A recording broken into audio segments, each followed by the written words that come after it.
Okay, well, welcome back, everyone. It has been a minute, that's for sure. Those of you who are on my Discord probably know the reason why. I had a massive exam, and so most of my non work energy and time was taken over by studying for that. But the exam is back, and so I'm back, baby! Sorry. God. All right, anyway, to ease into things, I thought I would start with, well, a lighter topic. Some of the off-screen scenes from the books that I would like to see. Now, when I say I would like to see these scenes, I don't actually mean that literally. Like, most of these scenes I'm going to mention are not scenes that I would expect or want to see, like, written out in the books or even addressed on the show. They are just off-screen moments that I find myself wondering about and, like, imagining in my mind. Before I begin, this video is going to contain pretty specific spoilers through to Crown of Swords, which is book 7 of The Wheel of Time. So if you haven't finished up until that book, watch at your own risk. There will be spoilers. I'm jumping right into them. The first one of these scenes, and the first one of these spoilers, is Lan and Nynaeve's wedding. Okay, now this one is pure mental fan service, really. It's not necessary for the plot, and I understand why it wasn't included in the books, but it was books and books, years of my life in the romantic and tension and build-up of all of the romantic pairings in these books. Theirs is the only one I really care about and the only one I'm truly invested in. And given the fact that Perrin and Fail's wedding makes me cry every single damn time, and like, it's not that I hate them as a couple, I don't hate them as a couple, but they are problematic as a pair, to say the least. And there was only 2 books of build-up in their relationship before they got married, and it melts me. Like, I turn into a puddle of goo every single time. I cannot imagine how I would handle being able to actually see Nynaeve and Lan say their vows. Did Nynaeve cry? Because that would certainly make me cry. Did Lan cry? Because I would be a puddle. I would cease to function, at least for a little while. I don't know, I want to see it. And again, not literally. Like, how do I say it? The part of my brain that thinks that the world of the Wheel of Time is a real world that I revisit on a regular basis, that part of my brain, every time I'm reading kind of hopes, I hope this time I get an invitation to the wedding. All right, moving on from something lovely to something kind of creepy and gross. Fain. Padan Fain. Specifically, Padan Fain and his interactions with Pedronile and Elida.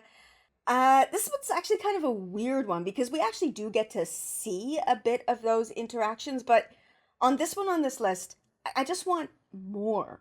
I think I'm not alone in thinking this, but I feel like Fain is one of the more underutilized characters in this series, but underutilized villains for sure, especially in the later books. And it's not so much that I enjoy being in his head, because I don't. You need to shower after you are in his head for a little while. And I don't enjoy, like, it's not a pleasant experience seeing him work his specific brand of evil. It's so awful and so gross and so well done. And his power to corrupt those around him, it's terrifying and actually kind of ominous when you know about it and you see him interacting with people in power. Now, to be honest, narratively, I actually like how subtle it is and how you might not notice it. The way he uses that ability with these powerful people, like Pedronile and Elida. You can miss it on a first reading, or the second reading, or even a third reading. I like how it's clearly there, but it's not in your face. But for me, once I realized it was there, I wanted to see more of it. I wanted to see the actual conversations he had with Niall and Elida. I wanted to see what he said to them and how he twisted their minds and their thoughts. There's a moment with Fain, sorry, not Fail. There's a moment with Fain where he's in a room with somebody and he can feel the tension in the air and he wants to reach out and caress it. And it's so creepy and it's so amazing. And I would love to see that visceral reaction from him as he was corrupting these, very flawed, but ultimately well-intentioned characters. I don't know, it's complicated because I don't want to undo the subtleness of it. But You know how, like, in a heist movie, how they often will show you after the fact some of the steps that the criminals went through in committing their crime? You know, they show it after it, so it doesn't ruin the suspense of the heist, but you still get the satisfaction of seeing them use their skills. That's kind of what I would like. And while I don't think it's at all necessary, I think maybe they could do something kind of like that in the show. And okay, speaking of the show, the next one I'm going to talk about is one that I actually do think would make for an interesting scene or an interesting group of scenes in the show, but obviously would require some narrative writing tricks like flashbacks or something. I'm talking about Asmodean and Couladin. Because, okay, obviously, Couladin is the worst. He is an awful person, but I go back and forth on my opinion of, like, how much did he know? What exactly did Asmodean tell him? Like, okay, we know Asmodean put the dragons on Couladin with the power. What the hell did Couladin make of that? A male channeler used the power on him to give him magic tattoos. Why? What did Couladin think was happening? Or, possibly, did Asmo just, sort of suss out that Couladin really wanted this, and so he just did it to him while he was sleeping, and in the morning was like, hey, look at that! Turns out you're the dude. You're so much the dude you didn't even need to go to Rodian. Did Couladin actually believe that he was the Karakarn? Was he just as fooled as the Shido who were following him? Or did he decide to throw his lot in with a male channeling Gleeman because he just wanted it so damn much that he ignored whatever the implications of that were? There are honestly so many different ways that this could have happened, and I'm curious to know. All right. Moving on to something else it's kind of silly, but I can't help but think about it whenever I get to this section of the books. All right, it's in The Great Hunt. You get Rand and Loyal, and they're walking around the four gates of Kyrian, and they're being chased by Trollocs who are designed as puppets, and they were obviously sent in there by Thane. Okay, so this is so silly, but it's something that had to have happened in order for this plot point to have happened. Thane and his crew had to have been outside of the city going, how can we get the Trollocs into the city where nobody will notice them? And then somebody on the crew, possibly Thane himself, had to have gone, what if they pretend to be puppets? And then they would have had to have tested it out to make sure it worked. What I'm saying is, there had to have been Trolloc puppet practice. And I want to see it. I don't really have anything else to say about that. It's something that must have happened, and I want to see it. Again, not really. It would totally take away from the threat in that moment if you actually stopped and cut away to, like, oh, here are the Trollocs pretending to be puppets while being held up by Darkfence. It would totally take away from the scene. But it's something that must have happened. Trolloc puppet practice was happening outside of the four gates of Kyrian, and I want to see it. Okay. The last one on my list is probably the silliest one, but it's the one I think I find myself thinking about the most. Like, whenever I do a reread, and these days it's actually usually a re-listen, I will get to this point in The Shadow Rising.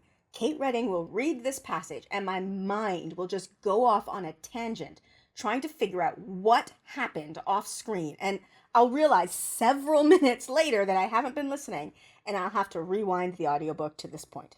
What passage is it? All right, okay, so it's in The Shadow Rising, early on. Egwene is thinking about Nynaeve's clothes, because, women be thinking about clothes. Robert Jordan. Anyway, she notes that Nynaeve is taken to only wearing certain colored dresses because, and I'm just going to quote her here, green, blue, and white seem to be Lan's favorite colors on women. Now, I'm not even going to get into the whole women dressing to please men thing here, although that is patently ridiculous. I think most women would agree we mostly dress to impress each other. Unless you're specifically dressing up for an event with a dude, like a date or whatever, I don't think most women dress with a man's opinion in mind. But, given the circumstances with Lan and Nynaeve while they are in the stone, she might actually be doing that because, she's trying to draw him in and get him to give up his stupid I'm wedded to death nonsense, whatever.